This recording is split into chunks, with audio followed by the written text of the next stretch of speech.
안녕하세요. 우주책방마님입니다. 오늘은요, 새는 날아가면서 뒤돌아보지 않는다라는 류시아님의 책을 소개해 드리려고 해요. 이 류시아 시인은 막 아주 어려운 낱말을 가지고 막 형이상학적으로 시를 쓰시는 분은 아니에요. 굉장히 쉬운 일상어를 가지고 막 신비로운 내용으로 써내려 가시는 분이거든요. 이분의 행적들을 살펴보면요, 정말 예사롭지가 않아요. 그 예사롭지 않은 행적을 한번 읽어드릴게요. 이 류시아 시인이 문학의 길을 걷겠다고 집과 결별하고 노숙자가 되었대요. 사람들은 전부 제정신이 아니라고 했어요. 시를 쓰고 밤을 새워서 책을 읽느라고 학교는 낙제를 했다. 국문학과를 졸업하고 국어교사가 되는 행운을 얻었으나 포기를 하자 사람들이 미친 것 아니냐고 했다. 잡지사를 다니다가 반년도 안 돼서 퇴사를 했을 때 그들은 왜? 라고 되물었다. 돈을 빌려 클래식 음악 카페를 열었다가 석 달 만에 문을 닫자 사람들은 그새 망한 것이냐며 의아해했다. 거리에서 솜사탕 장사를 했었대요. 그랬더니 친구들이 정말? 하고 막 눈을 의심하다가 한 계절 만에 접자 뒤에서 웃었다. 솜사탕은 한철 장사이다. 가을에 출판사에 취직했다가 봄에 퇴사를 하자 사람들은 이해하지 못했다. 서울에서의 생활도 버리고 경기도 산 중턱에 버려진 집으로 들어갔을 때 그들은 나에 대해 포기했다. 모든 사람이 좀 괴짜라고 봤겠어요. 그죠? 산에서의 생존이 한계에 부딪혔대요. 그래서 여의도의 회사에 다니자 사람들은 어울리지 않는다고 말렸다. 바바 하리다스의 성자가 된 청소부 원서를 읽고 그 책을 번역하겠다며 회사에 사표를 내자 다들 어리석은 결정이라며 만류를 했다. 그 원고는 재미없다는 이유로 몇 군데의 출판사에서 거절당했다. 성자가 된 청소부 굉장히 많이 팔렸잖아요. 불법 체류자가 되기로 마음먹고 뉴욕으로 떠나자 꼭 그래야만 해? 하고 사람들은 질문을 했다. 2달 만에 가진 돈을 전부 털어 인도의 명상센터로 가자. 그랬더니 야, 차라리 뉴욕에 있을 것이지 하면서 사람들이 막 혀를 끌끌 찼대요. 다들 내가 아직 정신을 못 차렸다고 했다. 아는 사람 한 명 없는 서귀포로 이사를 하자 사람들은 계절마다 놀러 오면서도 외롭겠다고 했다. 2해 만에 서울로 돌아오자 야, 그 좋은 곳을 왜 떠나? 그러면서 아쉬워했다. 어떻게 먹고 살 것이냐는 무모하지 않느냐는 말을 밥 먹듯이 들어야만 했다. 정상이 아니라는 말도. 인도에만 자꾸 가자 사람들은 내가 원하지도 않는 유럽에도 가고 중국에도 가라고 조언을 했다. 해마다 인도에 계속 가니 인도가 아니라 비로소 나 자신이 보이기 시작했다. 잠언 시집 지금 알고 있는 걸 그때도 알았더라면의 원고를 완성하자 출판사들은 시 읽는 독자가 적다며 출간을 거절했다. 인도를 10번 여행하고 하늘 호수로 떠난 여행을 썼을 때도 인도 기행문을 읽을 독자는 없다며 출판사들은 고개를 저었다. 프랑스나 스페인 기행문을 쓰면 여행 경비를 대겠다는 제안도 했다. 엘리자베스 퀴블러 로스의 인생 수업을 번역하자. 와, 저 진짜 이 책 좋아하는데. 인생 수업을 번역하자 죽음을 앞둔 사람들에 대한 이야기라며 또 다시 거절당했다. 이 출판사들이 책을 못 알아보는군요. 지금 말한 책들이 굉장한 히트를 친 베스트셀러거든요. 그 책들이 베스트셀러가 되자 상업적인 작가라는 비난을 들어야 했다. 사람들은 이렇게 말했다가 또 뭐 저렇게 말했다가 상황에 맞게 막 그냥 막 돌려 말하는 것 같아요. 아무렇게나. 방황을 한다고 길을 잃은 것은 아니다. 모든 여행에는 자신도 모르는 비밀스러운 목적지가 있다고 독일의 사상가 마르틴 부버는 말했다. 그 많은 우회로와 막다른 길과 무너뜨린 과거들이 없었다면 지금의 나는 없었을 것이다. 그 길이 있었기에 지금의 내가 있다. 어떻게 보면 류시아 시인은 일반인들과 시대를 좀 역행하는 듯한 그런 선택을 하세요. 그거는 이렇게 물질 세상을 눈으로만 바라보는 그런 선택은 안 하시고요. 마음의 소리를 먼저 따르기 때문에 조금은 다른 선택을 하지 않나 합니다. 살다 보면요. 정말 우연히 일어난 것 같은데 알고 보면 그게 정말 필연적으로 일어난 일들이 있어요. 여러분도 경험해 보셨나요? 아, 이건 진짜 우연히 일어난 것 같은데 나에게는 정말 일어날 수밖에 없었던 일이었던 거예요. 그 일이 일어나라고 날 우연히 뭔가를 못하게 지연시키고 날 삥 둘러오게 만들고 중간에 별의별 경험을 다 하도록 했는데 아, 그게 바로 이 일을 위해서 일어난 일들이었구나 하고 무릎을 탁 치고 막 온몸에 소름이 한번 쫙 돋을 때가 있어요. 그러니까 류시와 씨의 일도 이런 경우가 많았던 거죠. 어떤 일이 있었냐면요. 자연주의 사상가 헨리 데이비드 소로라는 사람이 있어요. 그분이 월든이라는 호수 옆에서 진짜 자연주의 생활을 하시면서 시도 쓰고 글도 쓰고 이랬던 분이거든요. 그분의 사상을 너무 좋아하셨던 류시아 씨가 이게 보스턴에 있어요. 보스턴으로 가게 되고 거기서 이제 월든 호수가 있는 콩코드라는 곳까지 가려면 버스를 한 번 더 이렇게 타야 했대요. 그래서 이제 앞좌석에 앉아 계신 백인 남자분한테 물었대요. 콩코드 가려면 어떤 시외버스 타야 되냐고. 그랬더니 기차요 바로 옆에 시외버스 터미널이 있다고 알려주고 막상 딱 갔는데 차가 바로 온 거예요. 그래서 이제 얼른 탔죠. 그런데 그날따라 막 폭설이 퍼붓는 거예요. 그래서 분명히 자기가 듣기로는 30분 거리라고 알고 있었는데 차가 3시간을 넘게 달려도 그 눈보라 속을 막 달렸는데도 멈출 생각을 안 하는 거예요. 그래서 그때부터 불안불안 좀 뭔가 이상하다 라고 막 이런 느낌이 들고 있는 찰나에 마침내 이제 콩코드라고 적힌 종점에 도착을 했대요. 그런데 차에서 내리니까 끝없이 펼쳐진 벌판뿐이고 이게 웬일이지? 하고 이제 다시 사무실로 돌아가서 물어봤대요. 아이고야 그랬더니 사람들이 말하기를 메사추세츠 주의 콩코드라는 작은 마을로 가야 되는데 여기는요 훨씬 멀리 떨어진 북쪽 뉴햄프셔 주의 콩코드시로 잘못 온 거였어요. 막 버스 회사에서는 아이고 막 동양인에다가 말도 잘 안 통할 것 같은 이 가엾은 여행자를 위해서 차비도 안 받고 그냥 보스턴으로 돌아가는 버스에다가 그냥 덜렁 태워줬대요. 다시 막 3시간을 넘게 달려서 보스턴 그 역에 도착했을 때는 막 해가 뉘엿뉘엿 지는 저녁이었지만 이 여행을 다음 날로 또 이제 미루면 왠지 기회를 놓칠 것 같더라는 생각이 든 거예요. 그래서 숙소에서 이제 하룻밤 안 자고 꾸역꾸역 그 저녁에 택시를 타고 목적지까지 갔대요. 딱 도착해 보니까 생각보다 엄청 넓은 거예요, 그 호수가. 그리고 그동안 얼마나 류시아 씨가 동경을 해왔던 곳이에요. 그죠?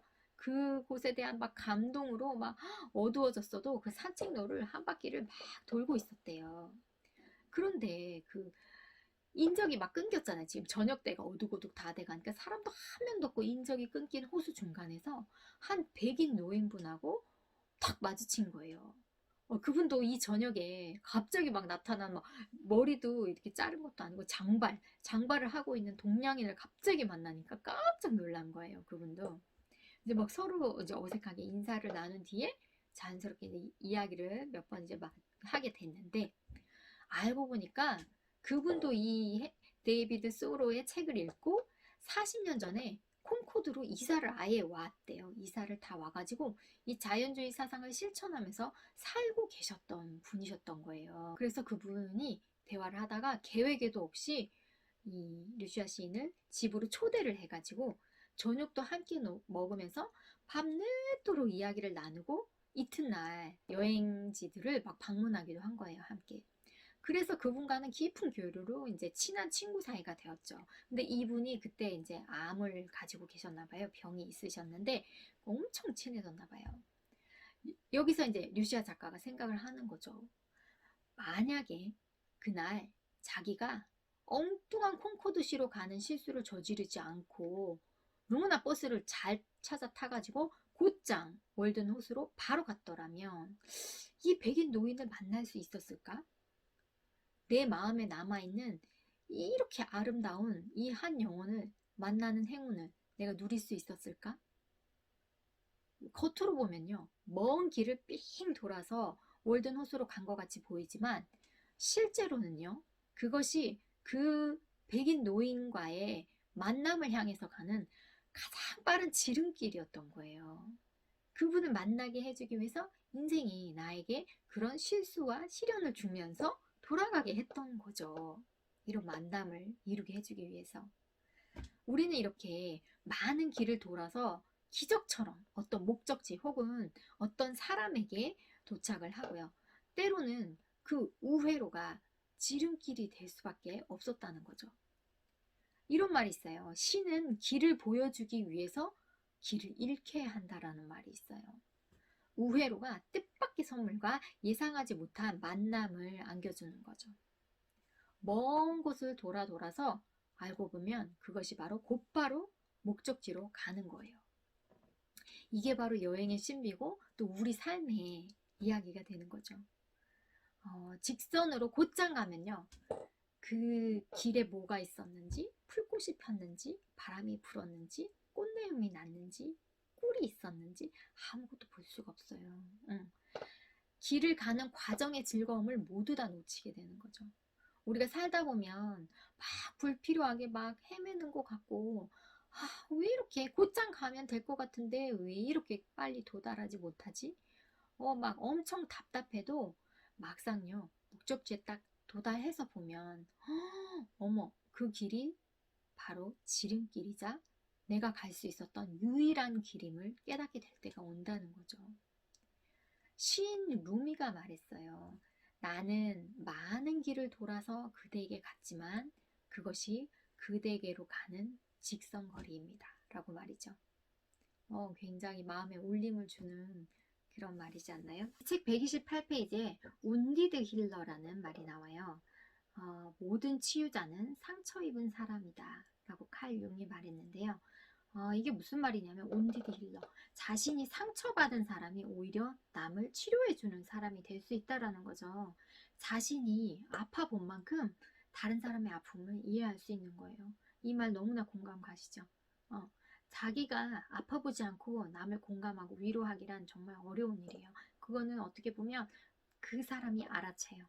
이 사람이 정말 내가 했던 경험을 해본 적이 있는지, 그래서 그 뼛속 깊이 그 고통을 느끼고 나에게 이런 위로를 건네는지, 아니면 전혀 그거에 대해서 모른 채 나에게 그냥 피상적인 말을 던지는 건지는 정말 듣는 사람이 바로 알 수 있거든요. 자신이 깊이 아파본 사람만이 정말 깊이 수렁에 빠진 사람을 건져낼 수 있는 만큼의 위로를 줄 수 있는 것 같아요. 여기에 좋은 이야기가 하나 나와요. 세계적인 명작을 반열에 오른 장지오노의 소설입니다. 나무를 심은 사람이라는 소설인데요. 한번 들어보시겠어요? 여기 나오는 주인공이요. 늙고 외로운 양치기로 묘사되는 부피에는 사실은 노인이 아니라 55살의 남자이다. 그는 그 지역으로 오기 전에 다른 곳에서 가족들과 농장을 일구며 살다가 큰 불행을 겪은 사람이다. 갑자기 하나뿐인 아들을 잃었고 아내마저 얼마 안 가 세상을 떠났다. 가족 모두와 사별하고 홀로 남게 된 그는 아들과 아내에 대한 기억으로 사무친 그 마을을 떠나기로 마음먹는다. 그리고 마실 물 한 모금조차 발견할 수 없는 낯선 땅으로 개 한 마리만 데리고 언덕배기의 버려진 오두막에서 살기 시작한다. 그의 슬픔이 얼마나 깊었는지 짐작하게 하는 대목이다. 슬픔과 고독은 인간을 늙게 만든다.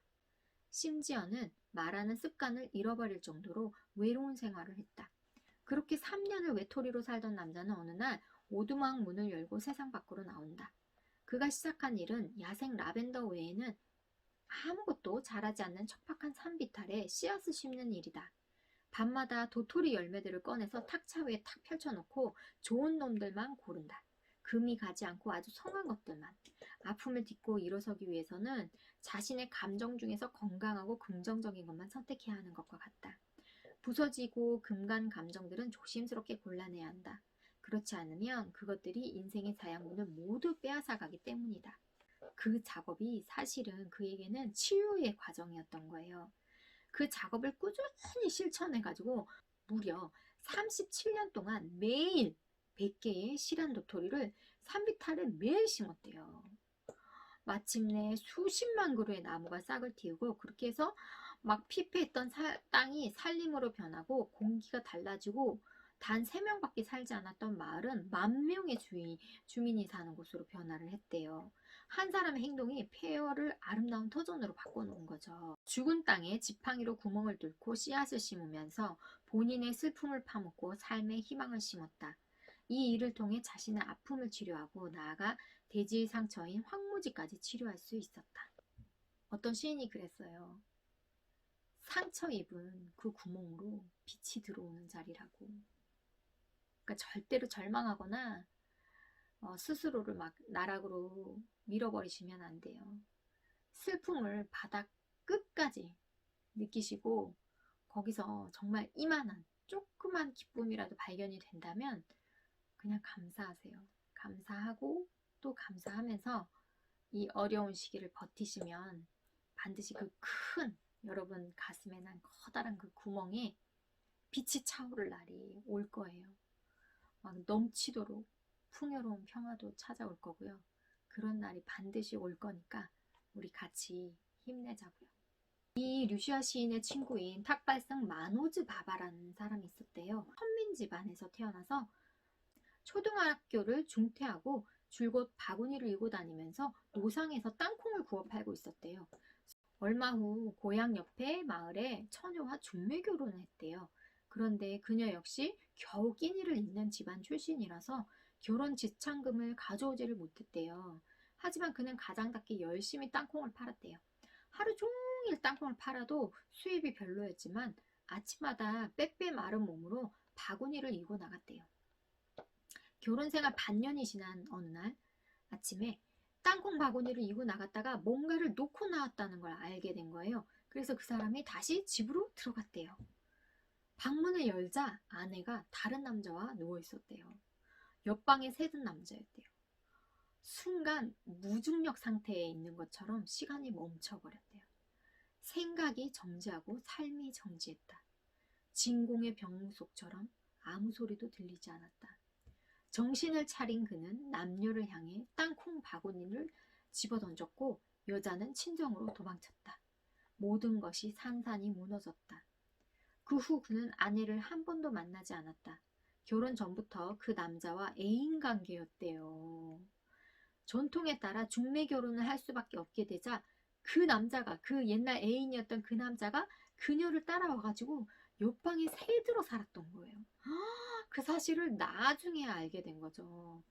몇 해 뒤에 그녀의 고향집에 한번 찾아간 적은 있었다. 그녀가 딸을 낳았는데 그의 아이라고 주장했기 때문이다. 그는 마을 어귀에서 어린 딸의 얼굴을 한번 보고 헤어졌다. 자신의 아이가 아니었다. 얼굴을 보니 자기를 안 닮은 거죠. 그것으로 이번 생애에서의 모든 인연은 끝났다. 땅콩 장사도 막을 내렸다. 분노와 상처와 시리에 헤어나지 못하던 그는 거리를 지나는 한 탁발승의 모습을 보고 자신도 머리를 기르고 사도가 되었다. 라자스탄의 아쉬람으로 가서 5년 동안 생활한 후 탁발을 하며 전국을 방랑하기 시작했다. 그때 일을 묻자 다 전생의 일이라며 마야라는 건 환영이거든. 환영이 벌인 일이라고 했다. 혹시 꾸며낸 이야기가 아니냐고 내가 의심의 눈초리를 보내며 사실이면 땅콩당수 흉내를 한번 내봐. 그러면 목을 길게 빼고 목소리도 낭낭하게 외쳤다. 친이야 빠담 맛있는 땅콩 사세요. 이렇게 외치면 정말로 옆집에서 땅콩을 사려고 사람이 달려 나왔대요. 마노즈 바바는 부러울 정도로 즐겁고 행복하고 자유롭다. 제자도 없고 저서도 없고 사원도 없다. 머리 위에 짊어지고 다녀야 하는 바구니도 없다. 자신에게 일어난 일들은 모두 날씨 같은 것이고 자신의 본질은 그 날씨에 영향받지 않는 끝없이 파란 하늘이라고 말한다.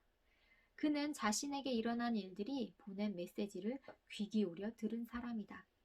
시인 루미는 썼다. 상처를 외면하지 말라. 붕대 감긴 곳을 보라. 빛은 상처난 곳을 통해 내게 들어온다. 삶은 우리의 영혼이 우리 자신에 대해 읽는 책이다. 고통은 진정한 길을 열어준다. 마침내 고통은 지나가고 아름다움은 남는다. 시인 루미가 말했대요. 슬픔은 기쁨을 위해 그대를 준비시킨다. 아주 기쁨 한번 주려고 엄청 준비시키는 거예요. 감금질을 하는 거죠. 난폭하게 그대 집안의 모든 것을 쓸어가 버린다. 왜냐? 새로운 기쁨이 들어올 공간을 마련하기 위해서 슬픔으로 한번 확 쓸어서 없애버리는 거죠. 그럼 그만큼의 공간이 생기면 거기다 기쁨을 가득 채워주는 거죠. 초록의 새 잎이 자라서 그 자리를 채울 수 있도록, 그리고 새 뿌리가 내릴 수 있도록 썩은 뿌리는 뽑아내 버리고 숨겨진 뿌리들이 자랄 수 있도록 공간을 만들어주는 거죠. 슬픔이 그대의 가슴으로부터 흔드는 것마다 훨씬 더 좋은 것들이 그 자리를 대신할 것이다 라고 마무리를 하고 있어요. 인생에 좋은 일이 다가올 최정점이 오면 어마어마하게 큰 슬픔이 한 번은 지나가죠. 그게 꼭 슬픔이 아니더라도 우리를 굉장히 여러 가지 일을 겪게 하면서 사람을 반드시 단련을 시킨 후에 하늘은 그 사람을 만든 다음에 기쁨을 부어준다. 근데 정말 살아보면 사람이 그냥 좋은 일이 생기고 막 기쁨이 쏟아져 들어오는 건 아닌 것 같아요. 반드시 슬픈 깊은 골짜기, 계곡 같은 일을 겪고 나야 정말 찬란한 태양이 비출 때 그 기쁨을 10배고 20배고 100배고 더 느낄 수 있는 것 같아요. 어떻게 그 골짜기가 없는데 기쁨을 느낄 수 있겠어요? 류시화 시인은 굉장히 불교라든지 인도 이런 공부에 심취해 계세요. 그래서 자신이 족첸이라는 수행법이 있대요. 티베트 불교에는 족첸은요, 스스로 굉장히 완전한 상태, 어떤 마음의 흐트러짐도 없이 완벽하게 깨어있는 상태를 족첸이라고 하거든요. 알아차림의 상태. 그런데 이 족첸에 대해서 너무나 확실하게 알고 싶은 거예요. 그래서 도대체 이 깨어있는 상태가 뭐란 말이지? 하고 이번엔 진짜 확실히 알아야겠다 싶어서 림포체를 찾아간 거예요. 그러자 이 림포체가 차와 비스켓을 이렇게 권하면서 그거를 알려면 몇 마디로 설명하는 게 불가능하다. 좋기 열흘은 걸린다 라고 했어요. 그러자 이제 류시화 시인이 뭐 열흘쯤이야 문제없다. 난 여기서도 얼마든지 기다릴 수 있다 라고 대답하니까 이 림포체가 당황하신 거예요. 그래서 이제 금방 말을 바꾸는 거예요. 아니 열흘은 빠듯해. 한 달은 필요할 것이다. 이렇게 얘기를 했어요. 근데 이 동양인이 그러면 갈 줄 알았겠죠. 근데 류시아 시인은 그래?